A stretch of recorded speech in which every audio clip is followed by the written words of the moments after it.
What's up, everyone? Welcome to the 2025 NFL season. Tournament Tactics Week 0 is here.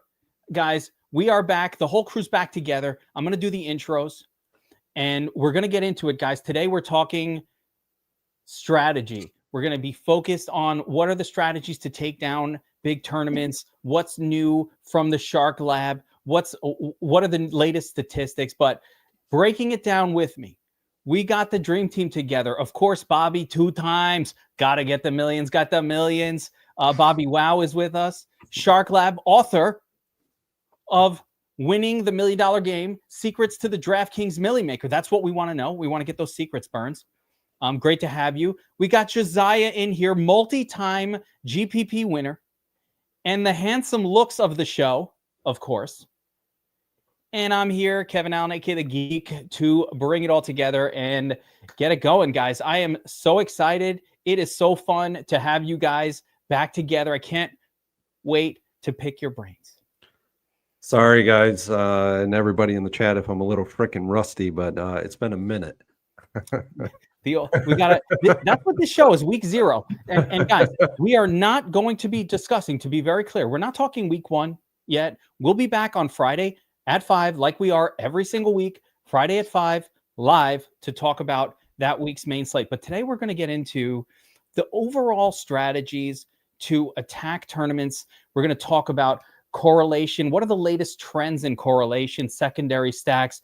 What type of quarterbacks should we be targeting? What kind of QB stacks? What kind of running backs? What are the Vegas lines, total spreads that we should be looking for?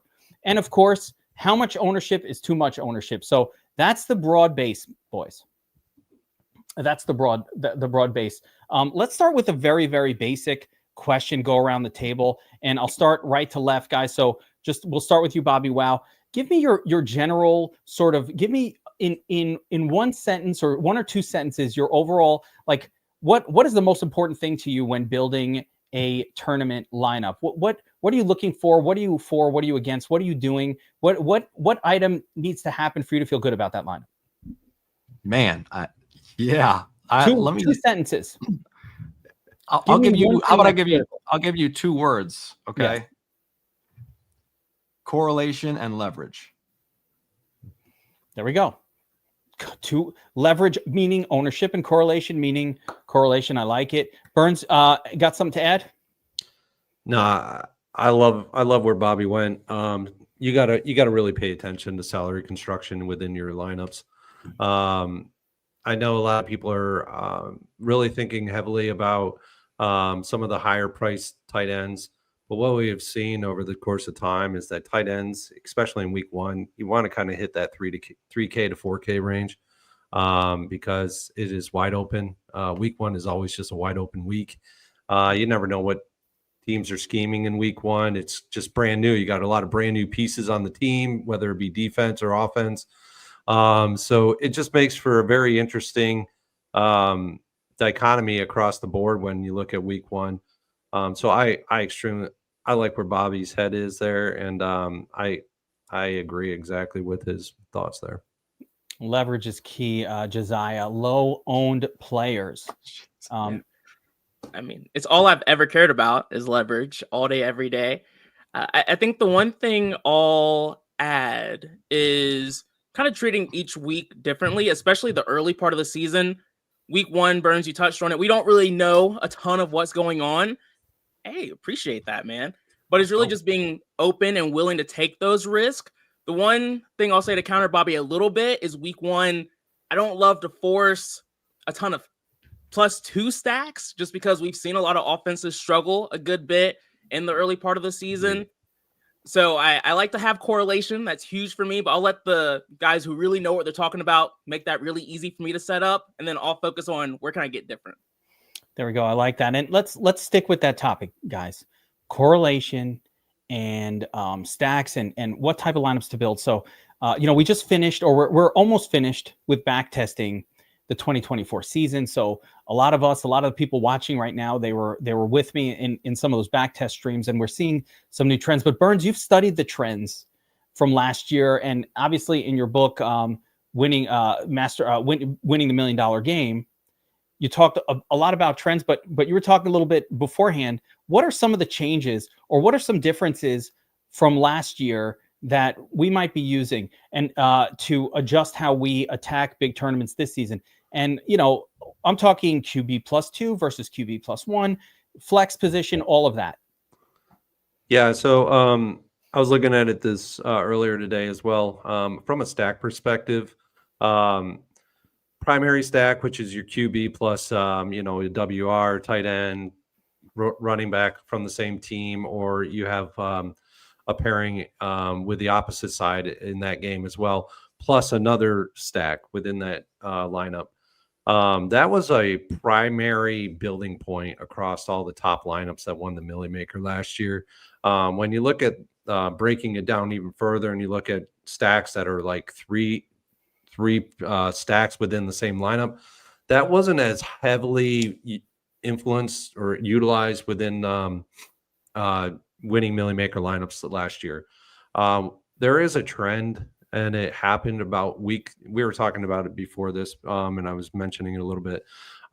There was a trend that actually happened last year, and it was a very important trend across the industry. Got onto it around week 3, but it started to happen around week 2. And that was the fact that more and more winning Millie Maker lineups were not utilizing wide receivers in the flex. They were actually forcing in 3 running backs within the flex, to the point where we were actually at over 45% of top 20 winning Millie Maker lineups in the top 20 were utilizing the running back. So just to put that in perspective, the downward trend across the industry in these winning Millie Maker lineups was the fact that the wide receivers were at a high in 2023 of about 50 to 60% in the flex. So that dropped all the way down to 28%. And then more and more top 20 winning Millie Maker lineups were utilizing the tight end as well in the flex. So the percentages across the board was 45, 46% of the running backs, 28% wide receiver, and 28% of tight ends. I could see, I don't think the trends are, flex is weird because Kevin, you and I know this, Bobby, you know this, Josiah, you know this as well, but some of the individuals that are on the chat right now, they may not know this, but going all the way back to 2012, running backs was a huge part of the DFS industry in the flex. Until about 2017, 2018, we started to see more wide receivers in the flex, and people were pushing that heavily in the flex. And what's happening is that the defensive coordinators are actually starting to understand and get more schematic playing around the wide receiver play, and they're actually attacking the wide receivers more and more and more. So this is opening up trends for the running backs. I'll give a little, I'm going to give some thoughts on that, because we have seen and I want everybody's thoughts on it, but we have seen the flex spot sort of really fluctuate. Like 2023, we saw much more a heavy emphasis on putting wide receivers in the flex. And then last year, it cycles a little bit back to running back. I think that has a little bit to do with like running back talent in the league also. And just generally that last year, I'll give you some names like, why are the running backs popping? Well, if you go back and look at last year, there were like, Chase Brown pops up out of nowhere at $5,500 and becomes a super stud, like a super stud in the second half of the year. Bucky Irving pops up out of nowhere and also becomes like a super stud, right? And so what's happening is those guys are 5K guys, and they whittle their way up. I think it's very possible to me, in my mind, and it's similar to why the tight ends sometimes show up there. It's just like they're just the best values, regardless of position, because that's just what they are those few weeks. I don't know that means that Bijan and CMC and let's say Gibbs, all priced at 10K this year, are going to be a nice trio to, once they're full priced, you kind of can't get that. But I think I think my guess is it has something to do with just like value at the position. What do you think, Burns? Yeah, I mean, you got to pay attention to salaries, right? You know, when CMC starts to take off and he's in the, 8,500 plus range, and Bijan is going to be 8K plus almost all year round, unless he like really lays a dud in a couple of weeks, and they force his salary down into the sevens, which I don't think will happen this year, but you never know.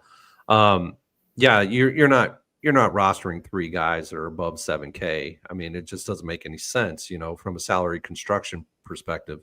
But 6K, I mean, it's incredible. 6K running backs was the most heavily utilized salary across the running back slate at 37%. And then you got just below that was 7K range at 31%. And then you had running backs in 5K range, which was 23%. So that if you take just those 3 salary ranges and you forget about everything else, you're capturing all the running backs. So. Yeah, and Burns, I think you're onto something there. The NFL, there's always a cycle. You see defenses play a lot of too high safeties, and then people are like, "Oh, we're getting really hard for us to pass right now." And then eventually, you start to see them run significantly more, and then it goes back. They're like, "You know what? We're gonna put a ton of guys in the box, and we're gonna make sure we shut down the run." They're like, "Oh, we can pass again."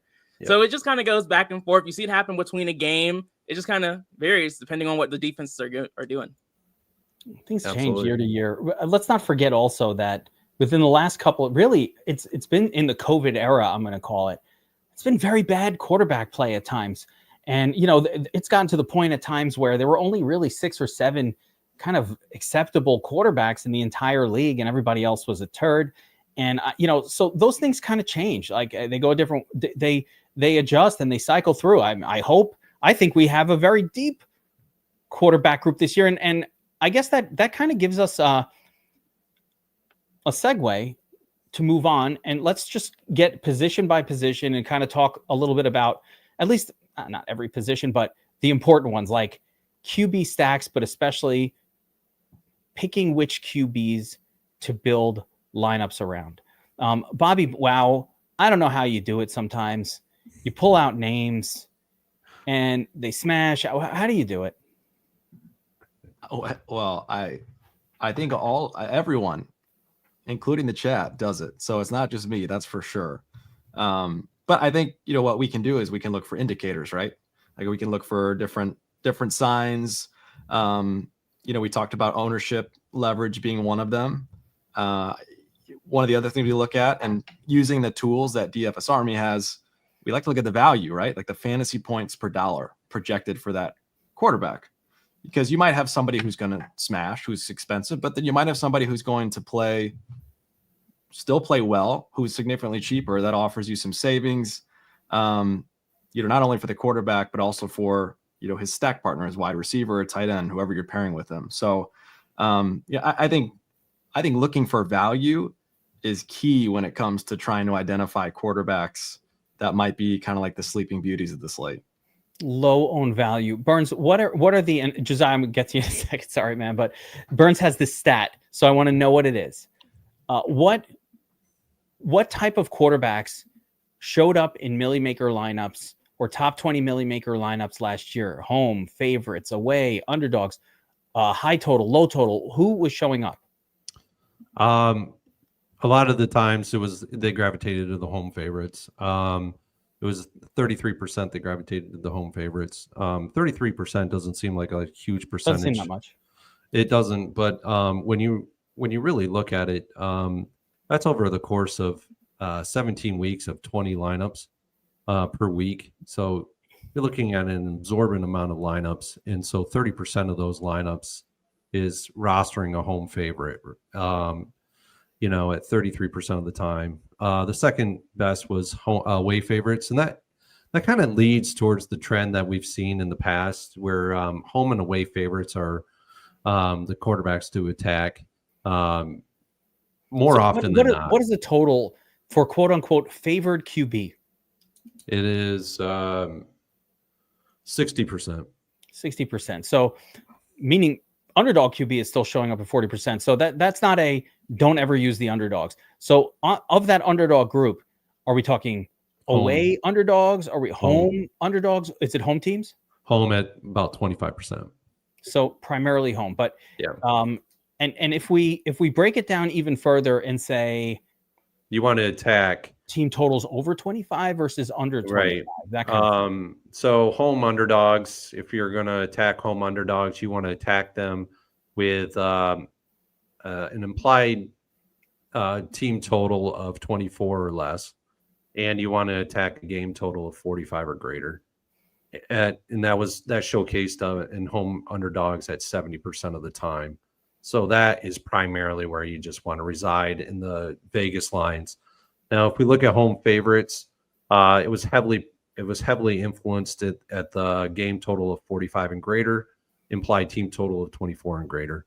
And then the secondary part of it was when you look at, and this doesn't seem to be kind of a nice trend, but it is an actual trend, is 30% of the time.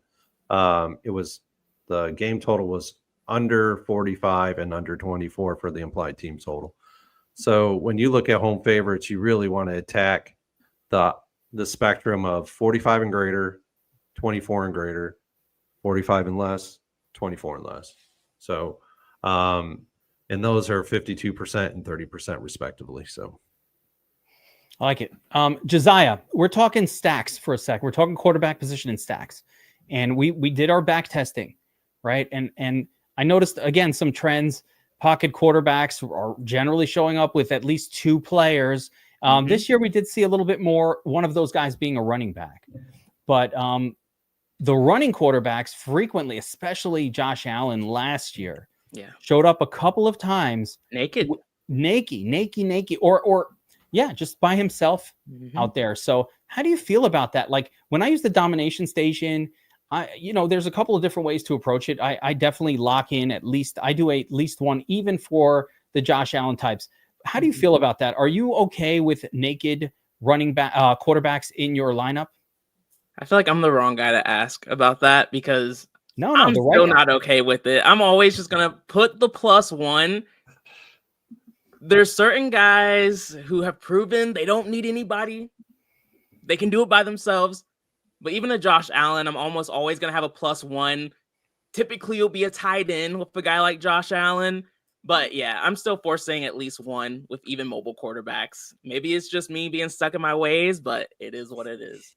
I think Josh Allen got a real wide receiver this year in Keon Coleman anyway. We might not have to worry about it as much. We'll see. I've got a feeling about Keon. What about double stacks versus single stacks, Josiah? Are you kind of are you letting the sim boost kind of deal with that for you? Or is there certain quarterbacks, if they're a locked in pocket passer, his name's Joe Burrow, his name's Matt Stafford, he's not running for shit, he's just throwing touchdowns, those are double stacks for you or no? Yeah, I'm still old school there. If it's a non-mobile quarterback, it's going to be a +2 for me. If they're mobile, at least +1. I don't set a rule where mobile quarterbacks will only have +1, but it's like at least +1 for me.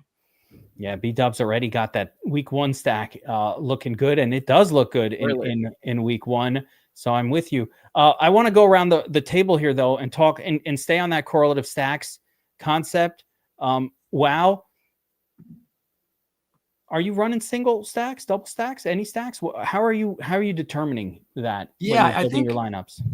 I think I find myself almost exclusively using single stacks. Certainly not forcing double stacks. And I think part of that is because, or maybe the biggest part is because we've seen, it feels like more and more, some of the bigger name quarterbacks really start to spread the football around. And that destroys double stacks. It absolutely kills them. Around too much. Yeah. Too much. Like Patrick Mahomes, for example, he's the quintessential guy you would double stack, right? Because he's slinging the ball around. He does run a little bit, but not necessarily enough to be qualified as a mobile quarterback. But he's also somebody that, if and when he does throw 3-4 touchdown passes in a game, which seems to occur less frequently, they're almost always to 3 or 4 different guys. And so it's really hard to get a double stack to play well if that's happening. So I'm okay with double stacks in my lineup, but kind of like what you just saw in the comment there, I will say quarterback +1, and then I'll kind of trust the sim boost. Let Jesus take the wheel from there. Yeah. So One thing I'll add is a lot of it does come down to pricing. If there's and we saw that a lot last year. A lot of receivers were very expensive, and so it just didn't make as much sense to force the double stack. If we see a bit of a reversal on that, or we see pricing lower on receivers and tight ends, then that's when it makes a lot more sense for me to double stack. So pricing is everything. Yeah, I'm going to follow this up with actually what Code Res said here. And this actually agrees, BobbyWow, with what you just said. So one of the beautiful things about the Sim Boost is it will deliver double stacks when appropriate, right? So we force the single stack, but the Sim Boost says, hey, let's just boost up when the quarterback's in the lineup. Let's just boost up the players around him as it would in a simulated game environment. But if your projection is so terrible that even with a 15% boost, you're still not showing up in lineups, then you probably just don't belong in lineups. And I'm not going to force, so you don't have to force those kind of stacks that are wildly aggressive and probably picking players that don't even belong in lineups at all. So that's sort of that hybrid nature of the boost, where if the guy is just projected so poorly that even with a significant boost, they won't show up in lineups, then it's not good. And yeah, Richie Smalls is correct. There was definitely quite a few of those combos last year with QB, running back, wide receiver, but more often, although occasionally it was like Derrick Henry and Lamar, which was just, or Hurts and Saquon, and you're like, I wouldn't have done that. But more often than not, it definitely was like a Chase Brown or some other pass catching running back that got in there, like even a not unusual pass catcher, like a Josh Jacobs who caught one, took one in, or a Kyron Williams who happened to catch a touchdown pass that kind of like brought that that sort of a stack together. But I do think that, in back testing, it was really apparent that double stacks definitely do work when you're talking about those pocket passers, but you probably shouldn't force the worst of worst players. You just kind of allow the Sim Boost to do the work in some of those. So good start, guys. I want to remind everybody, we are about a week out. If you're watching this live, we're about a week out from opening night, from kickoff. And to promote the kickoff, as we do every year here in DFS Army, you've got a couple of days to grab the biggest membership discount we do all year. We will not surpass this one. NFL kickoff. You can get 20% off a VIP weekly or monthly membership with promo code kickoff 2025. It's scrolling across the bottom. That will lock in at 20% off. It's $89.99. Take off 20%. It's like $10. I don't know the numbers, but it's not that much. Best deal in the industry, and you get everything that we do with VIP, including college football, which starts this weekend. So make sure to get signed up. If you haven't, got to get around to it. I've been waiting. Do it now. Don't wait. Kickoff 2025. This code goes away when it is September. You have it until the end of August. It's August 27th right now. Think about it. You don't do it right now, you're going to forget it. Then it's going to be September. You'll be like, oh, I forgot to use the discount. Sorry. So that's how it goes. And another thing to mention, boys, and this is for everybody who's watching to know, we are going to utilize all of the discussion here on FanDuel in week 1. That's right, FanDuel. FanDuel's not sponsoring this, but the FanDuel week 1 Millie Maker, they have a promotion going that is a must max out if you care about money, if you care about playing DFS, if you just like not being a loser, right? Maybe you like being a loser, and that's fine. Keep doing that. No worries. I'm not going to judge. This is a judgment-free zone here. But if you don't want to be a loser, you will max out the FanDuel week 1 Millie Maker. Why? Because you can't lose. They're refunding every losing entry. And it doesn't matter how much you win. I could win the million, and if 100 of my entries didn't cash, they're going to toss me an extra $500. They give me the 500 back. BobbyWow. Talk about got to get the millions, get the millions. Are you getting the millions? Man, that's a good deal right there, my friend. Yeah, it's What's it per entry? $5 per entry. This is going to get Burns playing on FanDuel. You saw the face he was making when I was saying it because he doesn't like FanDuel. He's like, I hate fuck that shit. FanDuel. Fuck that shit. Well, guess what? I got another thing on FanDuel, but you must max the Millie Maker in week 1. I already reserved it 3 weeks ago. I was like, fuck, this thing's going to fill. This thing's going to fill. How many entrants are in it? 800,000. Who cares? Yeah. Get in there now because they're giving you back. If your entry doesn't cash, they're giving it back to you in the form of a side credit. Now, there is a catch. I emailed FanDuel support. I'm prepared for this. I was like, is this real? Too good to be true. I emailed them. There is a catch. They give it to you back as a side credit, which you have to then cycle through within the next 7 days. Fine by me. We're playing it again in week 2. And they might do another promotional contest in week 2. Don't even worry about it. And let me explain why this is the best contest I've ever seen in the history of daily fantasy sports. And if you don't max it out, listen, I understand if people don't want to invest $750. Okay, I get it. Like, I'm not going to judge. But if you don't max it out, you're pretty crazy. Like, they're giving you the money back when you lose it. They're giving it back. So I'm going to, let's say I stink at DFS. And I can only get back like half my money that I throw in the entries. And that's a result of 20% of my entrants hitting the cash line, because even if you suck, 20% of the lineups you're going to put in there on average should make the cash line. So I'm going to assume that I suck. It's only 17% full. Ivan knows. Guys, if you know, you know. Max this out. So I only put 20% of my lineups in there. I get back, it's a $750 contest. So I get back $375. Except they're going to give me another $500 in site credit, not $350, not just to make me whole for the $750, but every lineup that I put in that did not cash gets a $5 credit. And that's why it's so beautiful. Run them all in cash games the next week if you just want to cash out, or do the tournament the next week. Even if you only cash half the money, you'll get to throw 300 bullets at $1 million top prize. And you're probably not going to lose any money, and you're probably going to come out ahead at the end of it just because of the freeness of it. There is no excuse not to max that out. How are you not sponsored, Kevin? Like, you almost convinced me to restart my account on FanDuel and put money on FanDuel. You got to do it. And we're not sponsored, right? Like, we're not sponsored. You're not even sponsored. And half the time it thinks I'm a robot, and so I'm convinced I might actually do it. It thinks I'm a robot too. I haven't had that problem so far this year that much, but it definitely thought I was a robot a lot last year. But BobbyWow, you maxing that thing, right? I'm gonna try. Yeah, I think so. I'll do my best. I will rip on all of you all season long. In fairness, probably brutal. Max it out. If you can max it out, you don't want it. It's not worth. It's not worth the down dressing you're going to get from me for not doing it. Yeah, Darth Pasta's like, I'm doing that. I'm maxing that shit out. I don't care. He knows. All right.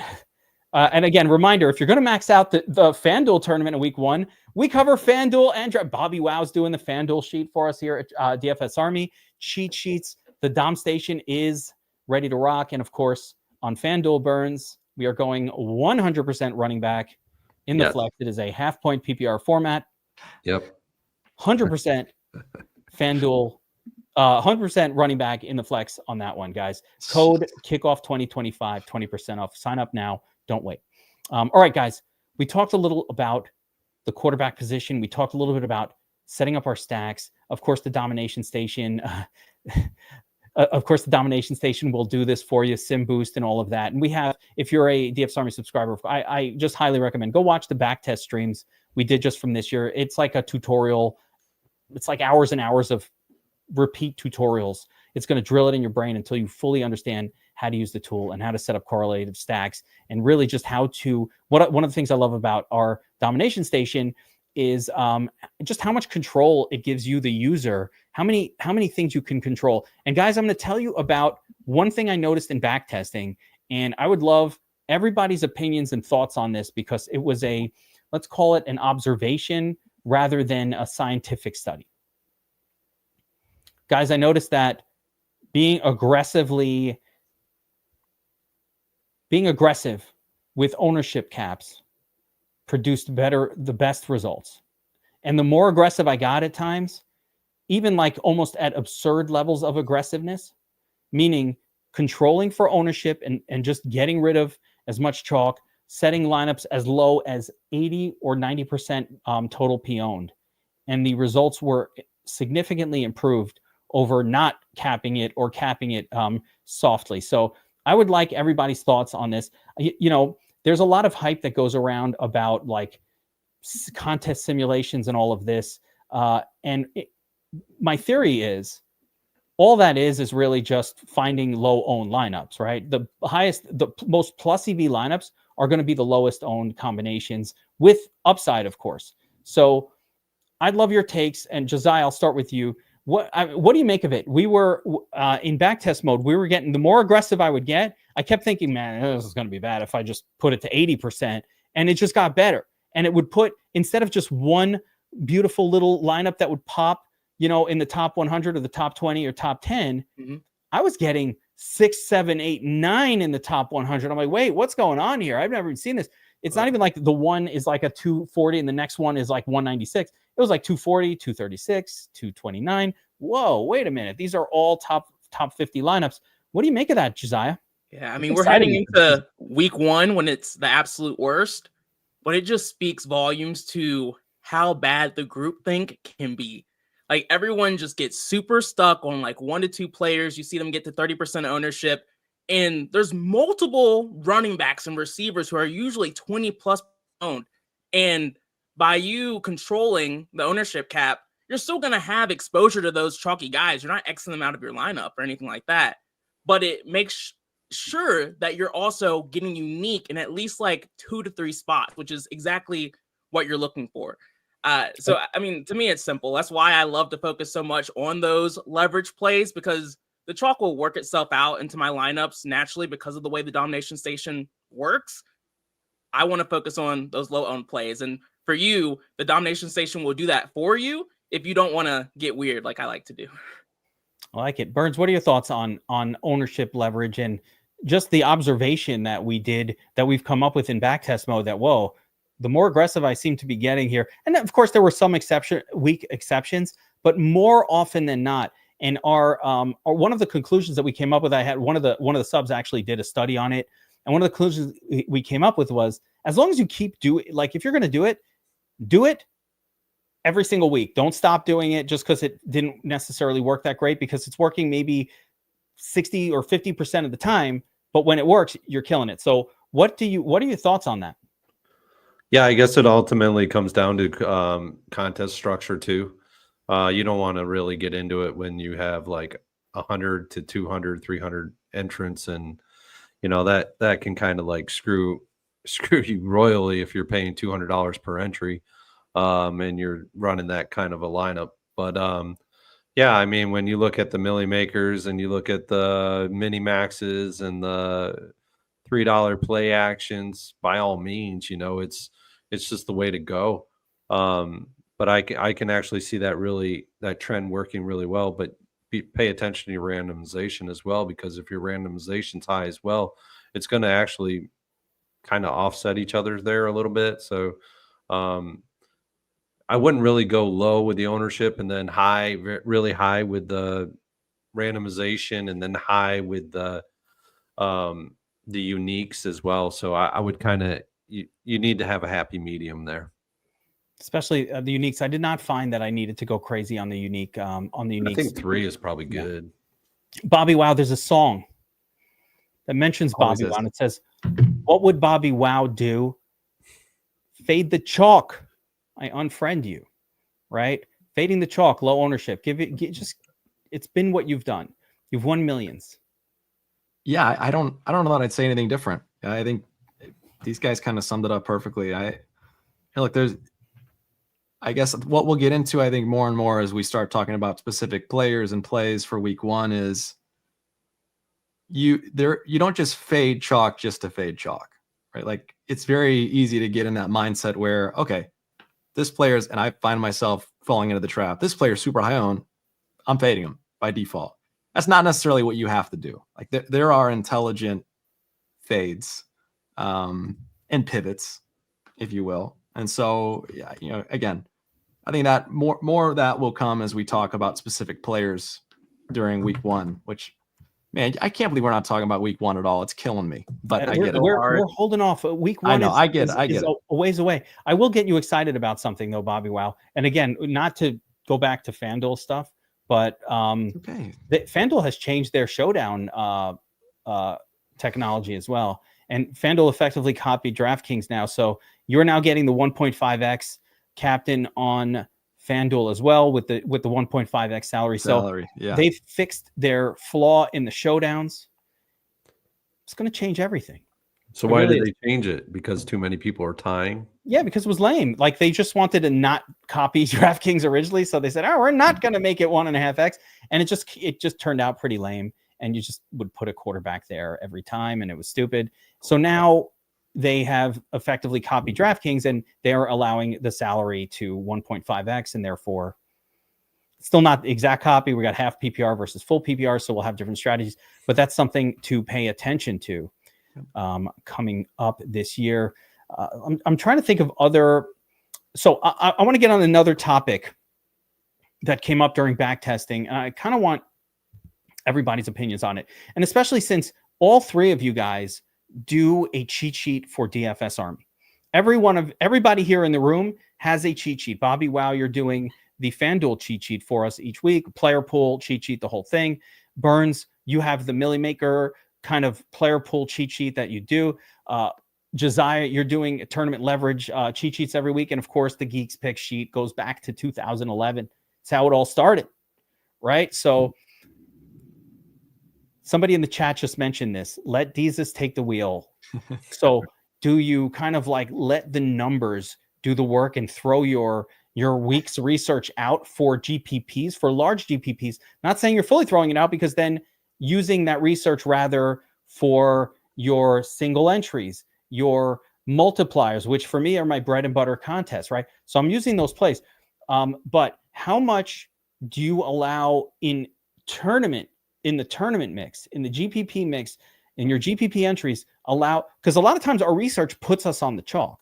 Although sometimes that chalk is Derek Carr and we're like, yeah, we're not playing him, right? Or it's like something like that. But more often than not, the research might kind of just put you on the chalk, and it's like, all right, well, don't feel that smart. Everybody else is playing this guy too. So that doesn't really work in tournaments. So how much of the, let's call it the tinker. How much tinkering do you feel needs to be done with the optimizer, projections, and all of the settings that we use, versus how much are you going to let Jesus take the wheel, so to speak, and allow the optimizer to do its thing? I'll start with you this time, BobbyWow.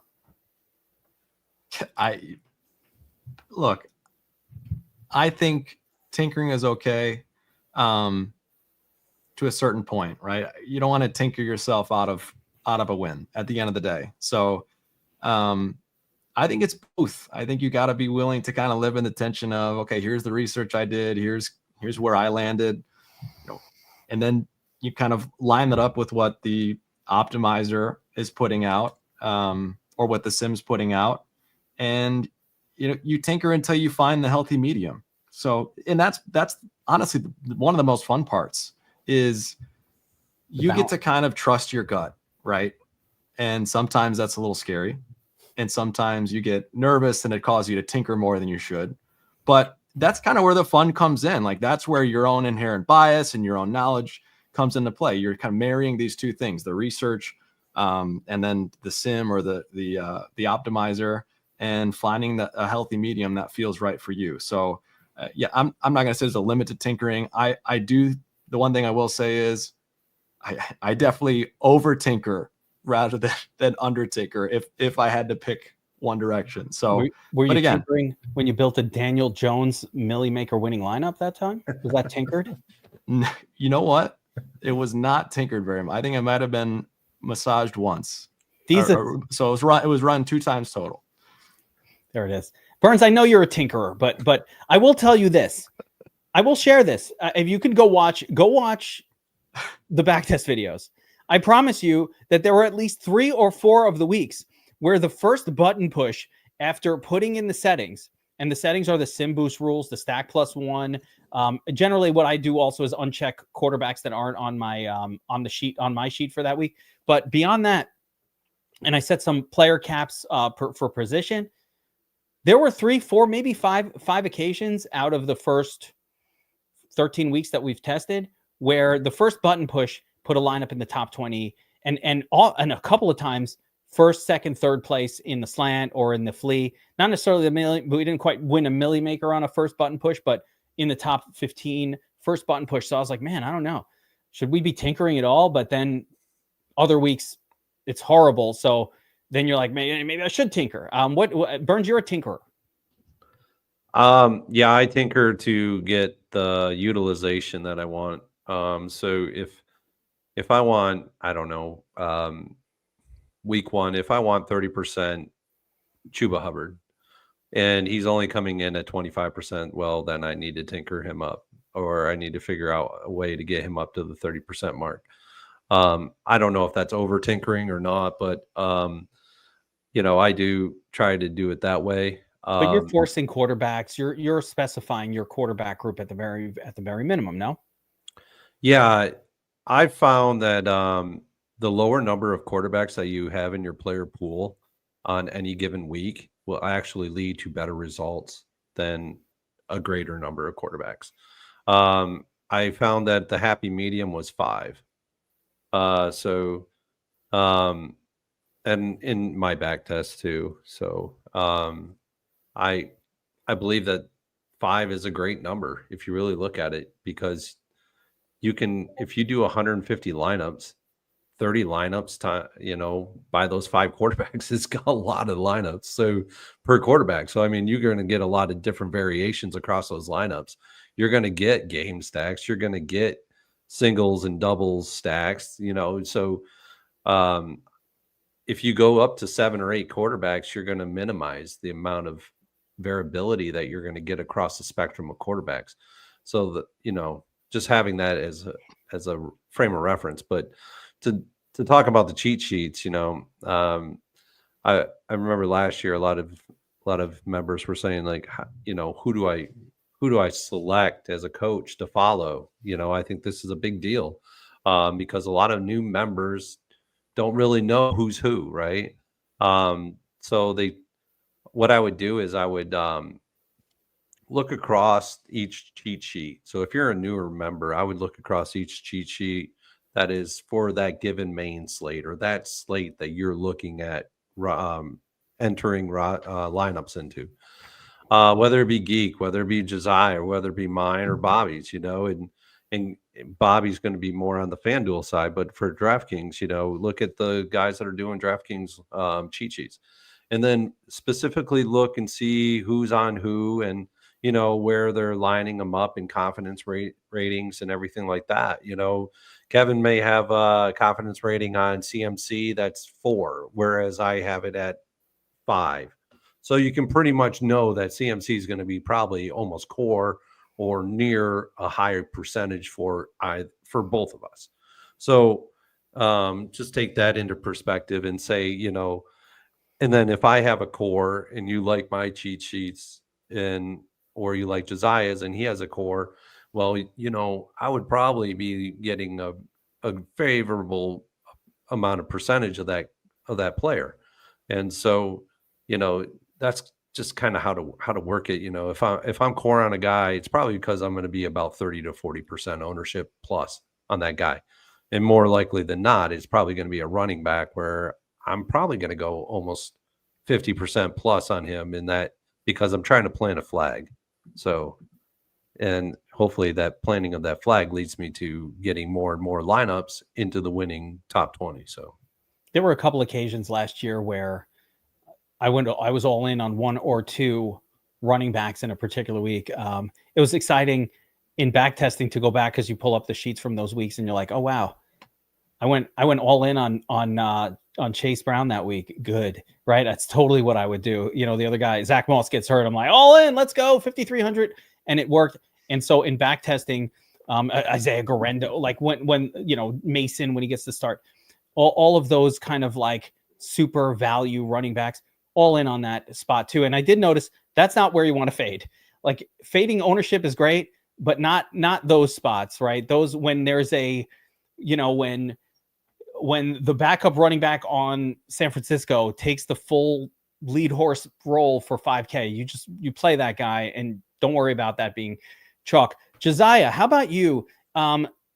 Tinker guy? I see you a little more as a less tinker, a little truster of the Jesus. Yeah. I like to think I have a healthy balance. I like to run the DS, see what it's giving me. Do I like it or do I not? If I like it, I'll run with it with the settings I like to keep. If I don't like it, I'm going to make sure I see the players I want to see show up.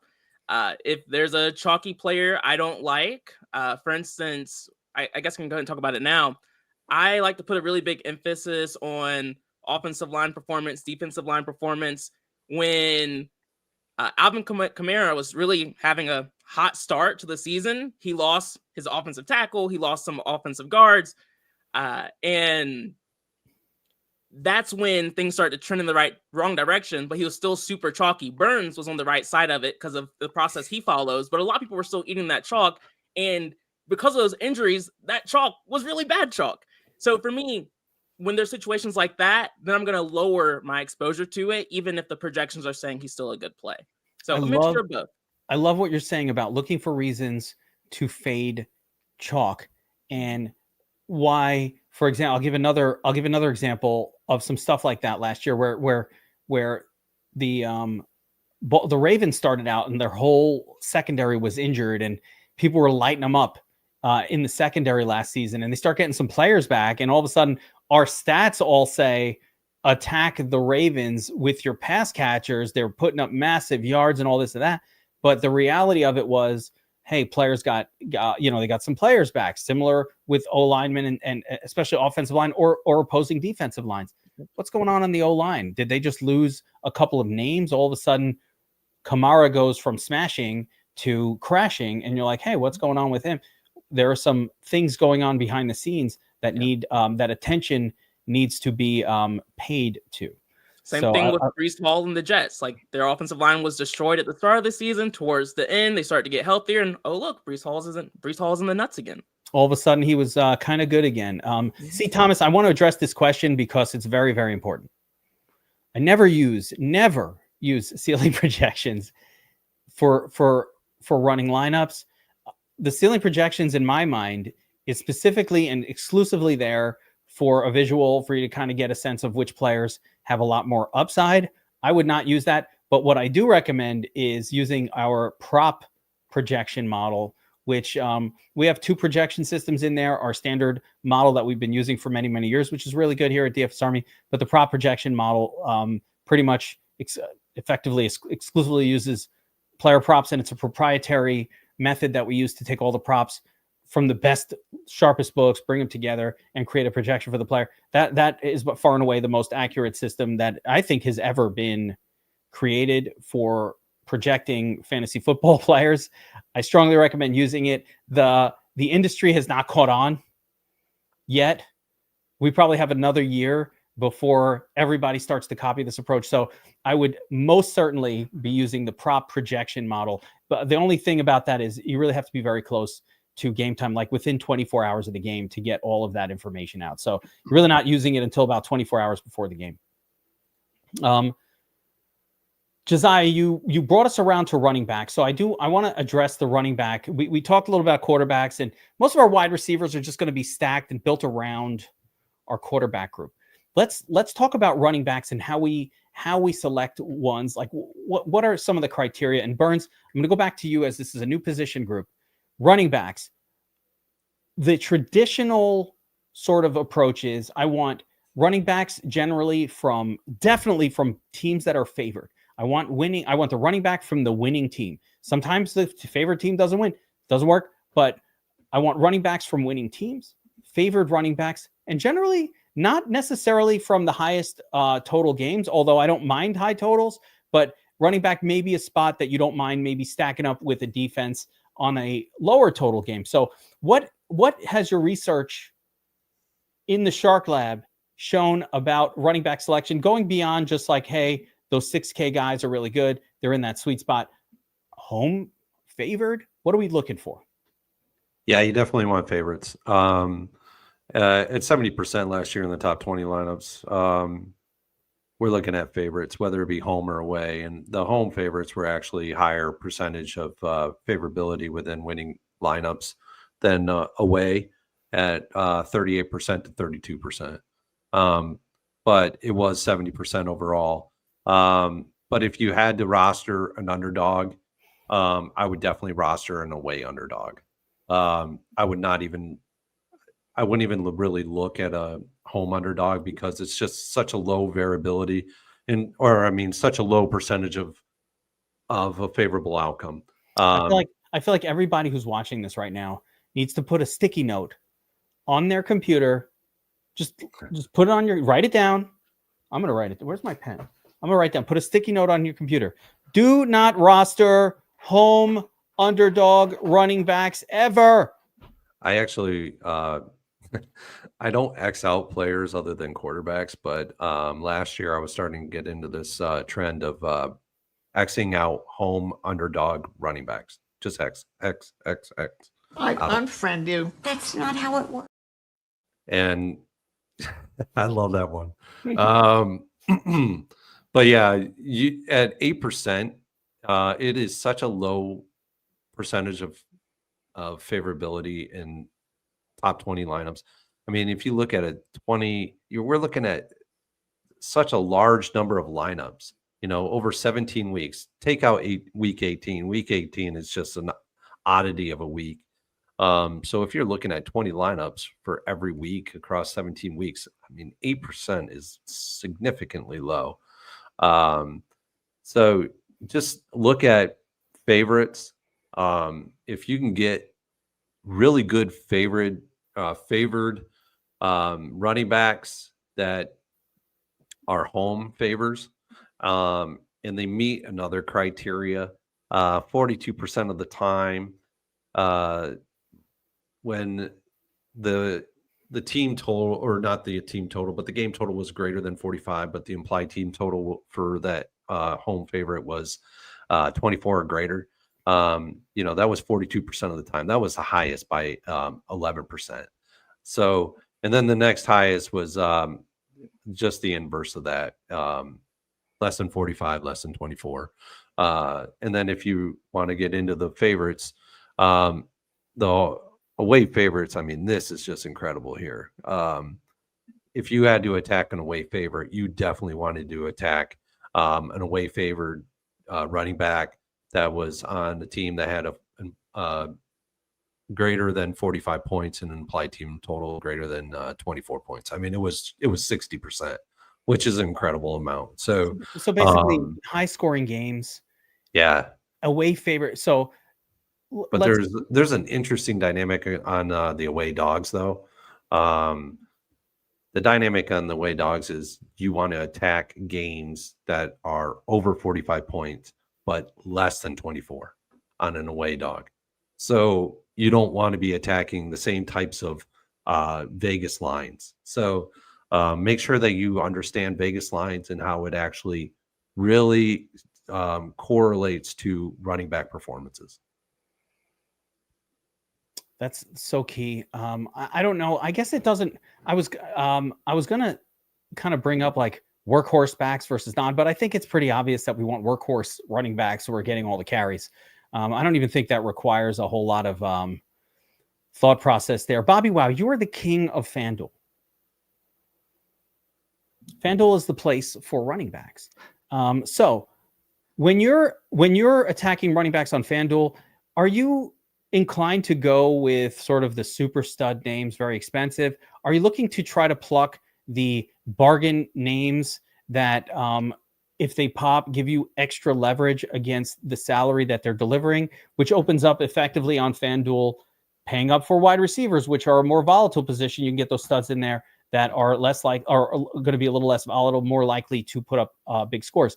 So do you have any sort of philosophy as far as the running back position, paying up for the stud, or trying to locate the lesser exciting name that could pop that any given week? Yeah, I think it's all about the two T's for me. and it's touches and touchdowns. Those are the two things I look at the most on FanDuel. Who's getting the touches? What running backs are getting? Yeah, little touches, little details. Yes. Oh, yes. I had that one ready. That was beautiful. It didn't even coordinate that. But those are the two things, honestly. I think I'm trying to keep it overly simple just for the first kind of week 0 here because we have no players to compare. But truly, like if you seek out the guys who are the most touches or projected with the most touches, and also look at the guys who have the best touchdown props, again using the prop tool, that sets you onto, I think, the best path in terms of choosing running backs on FanDuel. I think more often than not, I'm looking to pay up at running back, not necessarily trying to save salary for a wide receiver on FanDuel because running back is king. And again, more than anything, touchdowns are king. So that's kind of my approach. Yeah, I think it's an interesting I have an interesting theory about FanDuel where people don't like paying down. It's a weird mental phenomenon that goes on FanDuel where everybody, the cheaper that guy gets, the field is like, ooh, 5K running back. I don't want that. Even if they're in the greatest possible, like Jordan Mason starting for Christian McCaffrey the first game, 5K. The min salary, stone min on FanDuel. I was like, I'm not playing him 5K. He must suck. Like, I'm like, all right, block all, every lineup, whatevs. Week one this year, by the way, I believe Trevion Henderson is priced at 4,700. So want to take a chance on a that's not as locky though as we're talking. That's different. Okay. Let's wait on that because we don't know his role yet. Yeah, Bobby, I don't know. Yeah, I think Ashton Janty 6,300 on. I memorize the pricing. 6,300 on DraftKings week 1. Geek, Kevin, I know you remember this. Like 2021, Melvin Gordon, Javonte Williams. Everybody was like, Javonte Williams, it's his time. Y'all better get on the train early. He's never going to be this cheap again. Melvin Gordon goes off week 1. Everyone's like, damn. It wasn't his time yet. That is.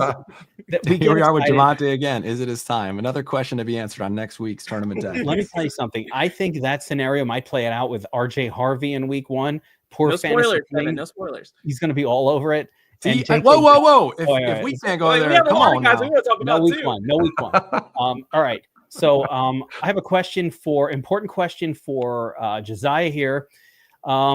Specifically asking the MILF Hunter thoughts on cheap price week 1. I just had to say the MILF Hunter. Sorry. I wanted to put that up on screen. All right. So running backs, obviously super important. We're playing 3 of them. Team defense. So we already talked about quarterbacks. We're pairing them with wide receivers. Actually, let me talk a little wide receiver before we jump over to defense. But wide receiver, statistically, are there any stats you're looking for, Josiah? For example, are you looking at teams that run zone versus man, players that'll do better versus zone man? How do we feel about the overall way that cornerbacks are used in the NFL now, where you really can't count on a cornerback kind of shadowing a player anymore? I don't know. Are we avoiding cornerbacks that are good? They might not be on this guy. And of course, how much are you putting into not just secondaries, but also zone, man, and different talent levels? How much of that are you looking at each week to help with your wide receiver picks that aren't part of your stacks? Yeah, I mean, the nice thing for us is we get to work with Burns, and he breaks down a lot of that for us. He also has a great matchups sheet that I always look at when I'm starting to target receivers. And you find so many gems by just kind of looking at who's going to be against a cornerback that really sucks. And typically those guys are going unowned, especially, or not unowned, but they're going to be lower owned, especially in those high total games. That's where I like to make sure I'm getting a little bit of leverage on some of those under-owned receivers who are in great matchups and great game environments. So I'll cheat a little bit and pass it to Burns here because I really just kind of cheat off of his sheet there.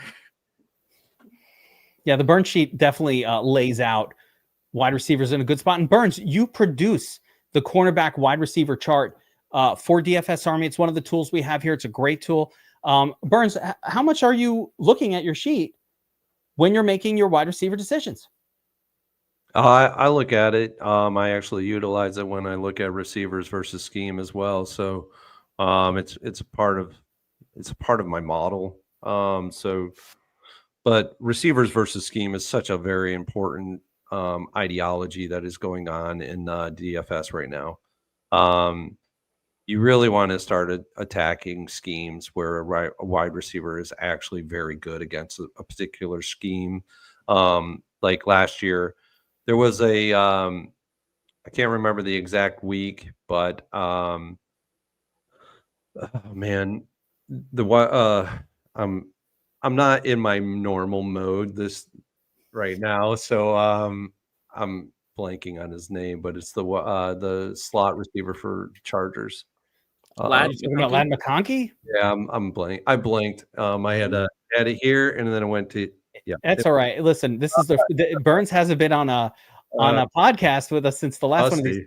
But it might be Keenan Allen that's now the slot wide receiver for the Chargers. They might move Lad to the outside, but that's I don't like him there. I like him on the inside.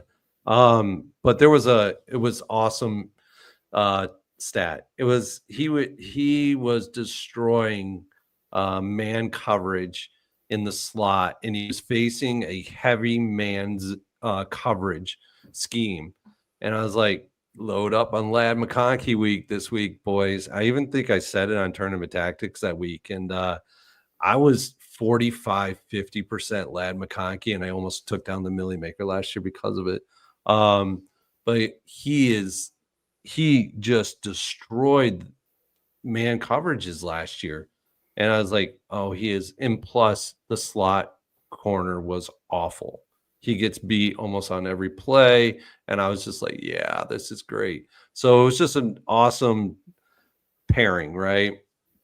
But yeah, like if you want a stat on it, zone percentages, zone coverages, winning top 20 Millie Maker lineups, 77% were attacking zone coverages with wide receivers.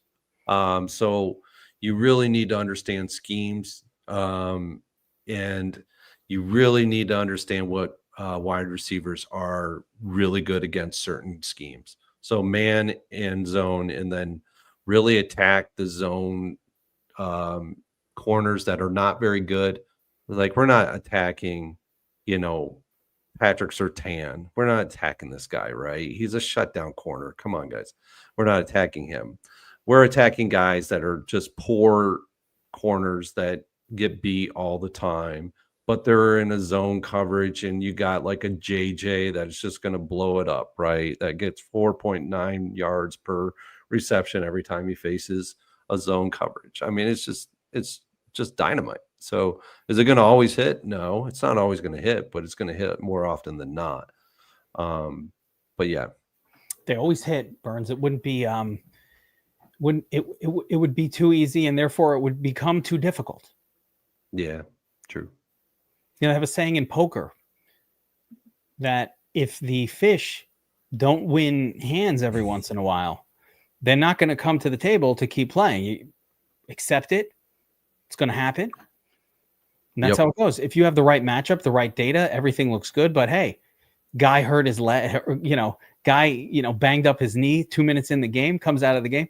That's life. Hey, we can't get too mad. That's a whole other thing. Don't get too mad. That's life. That's how it goes. Say that even the sun shines on a dog's butt twice a day. That's right. Even a broken clock is right a couple times a day. So yes, I wanted to talk a little bit about the position that no one likes to talk about. Team defense. I'm going to share with you guys that I went back and listen, I've won some tournaments. Been playing for a long time. So I went back and looked at winning lineups that I've produced, just tournament winners, big winners. And one of the biggest consistencies is that I accidentally landed on a really good scoring defense that week. I think, it's a low own, but when you catch a defense that puts up 15 or more points in any DFS slate, you are putting yourself at one of the most aggressive material advantages that you can get anywhere. Like that is the difference between a top 100 lineup and a top 5 lineup, right? You got the defense right. So how much thought are you putting into the defenses in terms of really thinking about, hey, is this a defense that can score well? Offensive line, metrics, defensive line metrics, sack statistics, interceptions. How much of that are you putting into play for your? I know me. I just like here's how I do it. I'm like, who's a rookie bad quarter? Last year it was like, who are the Titans playing? Will Levis is their quarterback. He's the worst quarterback I've ever seen, ever. Just play whoever's playing against them. And by the way, that worked amazing last year. That was the correct way to judge defenses all season. If you just did that all year, you're good. This year, it's going to be the rattlesnake. But I digress. How much effort, and Bobby Wow, I'll go to you. How much effort should I put into picking a defense? And how much are you putting in? What are you looking at besides the Will Levis factor to figure out what defense you want to play? Like if they eat mayo, play the defense against that quarterback. I think part of what makes this show great is that there's some differing opinions. And I think this might be one place where some of us differ from each other. If there was a position to quote unquote punt, I do think it's the defense. And so, yes, I'm absolutely looking for defenses up against a rookie quarterback. That worked. I mean, without fail last season, just about every week. I think we became pretty darn good at nailing the rookie quarterbacks or the second year quarterbacks that were struggling and just saying, you know what, we're going with the defense against that quarterback. Even if the defense is not a good team, even if it was like, even if they're not a good defense, exactly.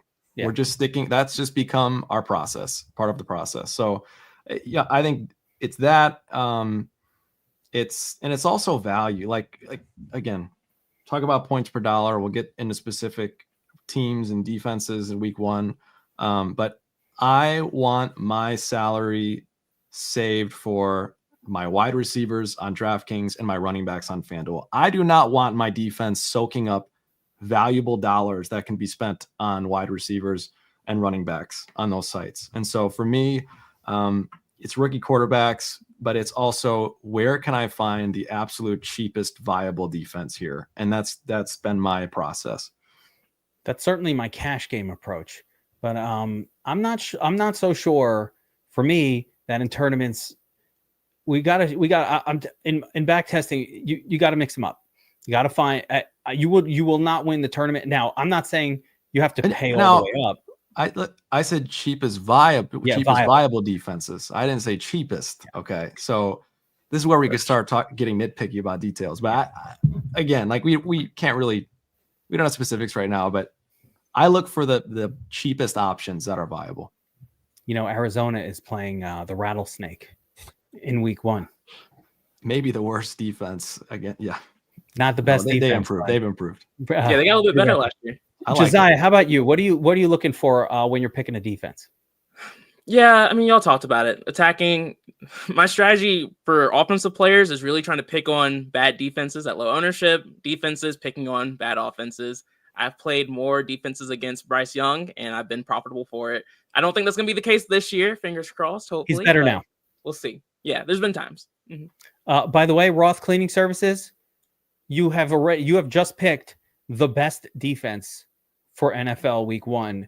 I don't want to say the word out loud because we're not talking about Week 1 here, but that's the best Week 1 defense.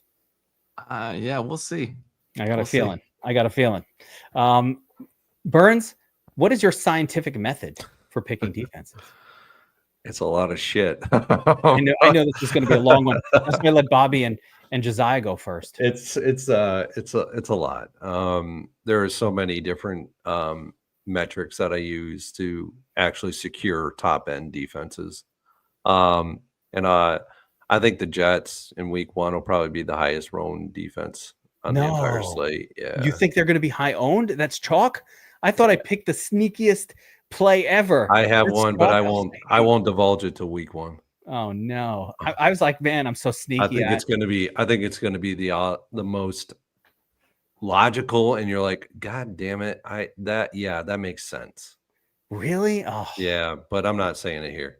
But Yeah, there's a lot that goes into my when I develop my model for defenses. I have my own specific model. I've refined it over about 10, 15 years.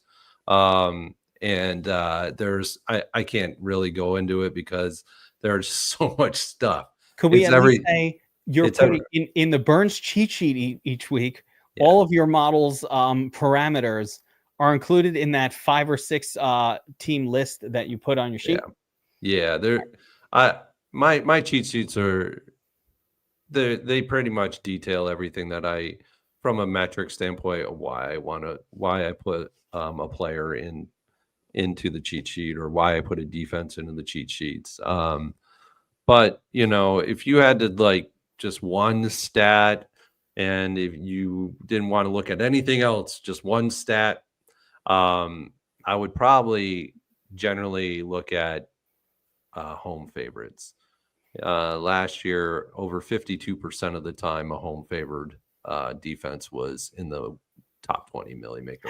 How often was a non-favored defense, and it does happen, but how often was a non-favored defense in a tournament winning lineup? Just an underdog, home, away. 25%. Yeah, so you can already lock in 75% between the two. Yeah, 75% of the time, the defense should just be a favorite.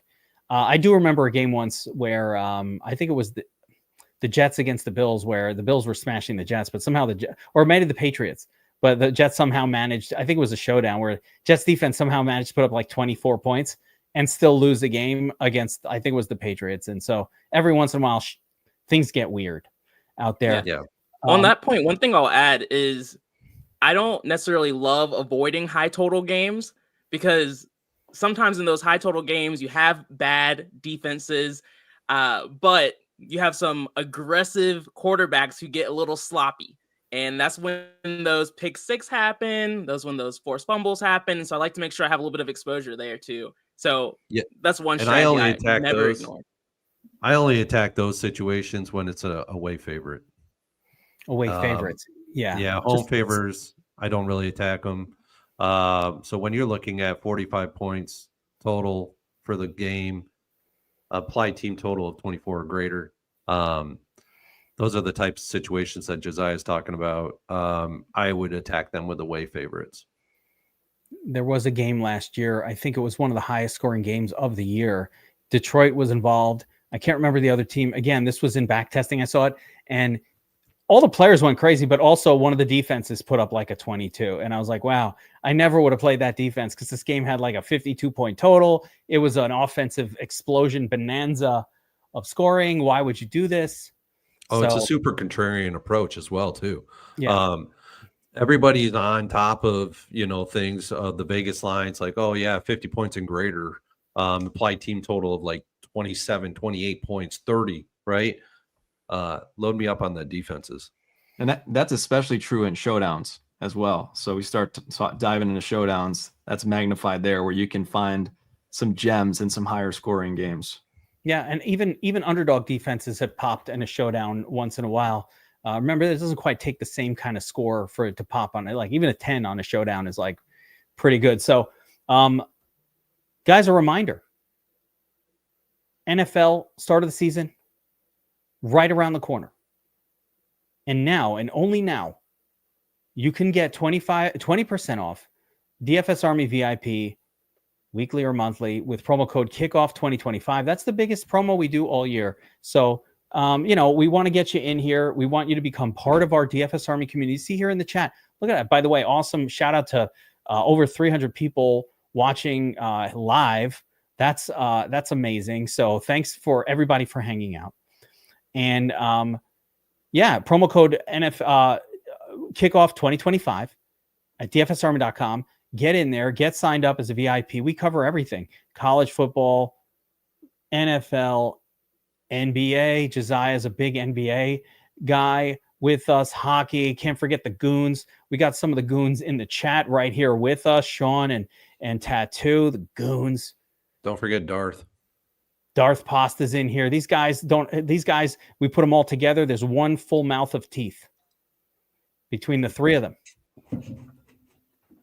Goons. Hockey Goons. Got soccer with Nolan. I love that everybody's hanging out in the chat. So get signed up for DFS Army VIP. It's everything that you want. We teach how to use the tools. I think it's the biggest difference between DFS Army and every other place in existence. We're not here assuming that everybody knows what to do. That's why we're doing this show today, talking strategy, talking what are the actual thoughts and scientific sort of metrics for why we're putting a player in a lineup. Everybody does it their own way. Maybe one person watches the game and says, I like what I'm seeing out of this guy.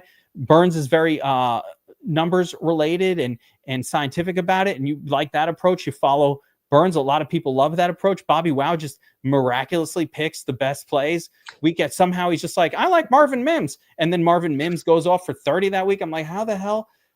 Who? No one even's talking about that. Where did you get that name from? And then he's like, nah, bro, Westbrook Akine. And then he puts up 30. I'm like, what? How did you know? Westbrook Akine, the guy's got zeros every week. How did you know? So like everybody does their thing. And you have a little bit of whatever you want here at DFS Army. So, of course, why don't you get signed up? Guys, we will be back, the crew, the Tournament Tactics crew, every Friday at 5. And we will not be talking general strategy anymore. We're going to talk Sunday football, Sunday specifics, quarterbacks, running backs. Who are we playing? Who are we attacking? That's what it's going to be every Friday at 5. You've got to be subscribed if you want to feel the vibe. And it's only the main slate, right? For Just new the main members. slate. And well, listen, BobbyWow and myself, we're going to be doing showdown breakdowns on Wednesdays. We're going to be doing showdown breakdowns on Mondays. I told the wife, hold my calls until February. Busy. Good call. You got right? Can you say to your wife, hold my calls until February? I'm busy. What did she say? She's like, I hear you. Fine. Phone would be ringing the next day because she'd be gone. There it is. I'm just Bobby, kidding. You can't say hold my No. calls till February. I would never say My no, kids God. are grown. I'm at this point, I got nothing. I got no one to answer to. The kids are mostly grown. Mostly. Yes, it's going to get crazy. It's going to be a non-stop football extravaganza here at the DFS Army channel. And I really think if you're watching this and you want to get good, if you enjoy this hobby of fantasy sports, daily fantasy sports, oh my gosh, Larry Barbie, yes, right? Burns, is your book audio? Did they put it for Audible yet? No. You should have Desire Larry. read it for the Audible. Sorry, Larry. Yes. It costs too much. It's going to cost. Oh, you me got to over pay for that? 5,000. Oh, yeah. It's like over $5,000 for What? Oh, no, let's not go crazy. But so I want to thank the crew for being here today, talk a little strategy. I appreciate it all. And it's so good to hang out again. I miss you guys. You have no idea. This is the best. And and just getting back in the feel of it. But we will be back every Friday at 5 live talking tournament strategy. We've got an endless nonstop schedule of content coming out, showdowns, full slates, afternoons, mornings, play. What do they call the two gamers? The two game. We got a two gamer starting off the season Thursday, Friday, prime time. That's what they call it, the prime times. Two good games as well. Yeah. So there we go. Code, you have a MILF hunting strategy video request, Josiah. That would be something. The chat's in mid-season form, man. Wow. They're wild already. Josiah's like, I don't have to do any hunting. They hunt him. They're hunting him. It works that other way around. They hunt Josiah. All right, guys, we're going to wrap it up there. Thanks for hanging out, everyone. Promo code kickoff 2025. Get in there, 20% off. It locks in. We will see you back here on Friday at 5. In the meantime, stay tuned for the DraftKings First Look video coming out later tonight. The official Week 1 First Look. FanDuel coming out tomorrow. And then, of course, next week, Wednesday, the big premiere show, the Showdown Breakdown, Where My Turd's At special. Wow, and myself all season long. That's right. I told the team, goosebumps. I told the team, schedule me with Wow as often as possible. I did. I actually said that in the meeting. That's the nicest thing anyone's ever said to me. Like, schedule me with Wow. I was watching Alice in Chains Unplugged in the offseason. Oh no! And I tell you, your doppelganger, Latrell. the Was it still guitar. Lane Staley? Yeah, of course, but There you not go. Lane. Not Lane. You don't look like Lane, but I think his name is Jerry Luttrell. Yeah, He looks Cottrell. Cantrell. Yes. Yeah. Not Luttrell. Latrell Sprewell, I think you're thinking of. Yeah, Jerry that's, Cantrell. That's my. He looks like BobbyWow exactly. I was like, is that BobbyWow on there? Singing in there? Go check that out. You guys doing let a me little know. down in a hole. Yes, that one. Oh, love it. I thought it was you, BobbyWow, out there. So anyway, big season coming up. Promo code Kickoff 2025. Helmets up, everyone. Let's have a great season. Take care.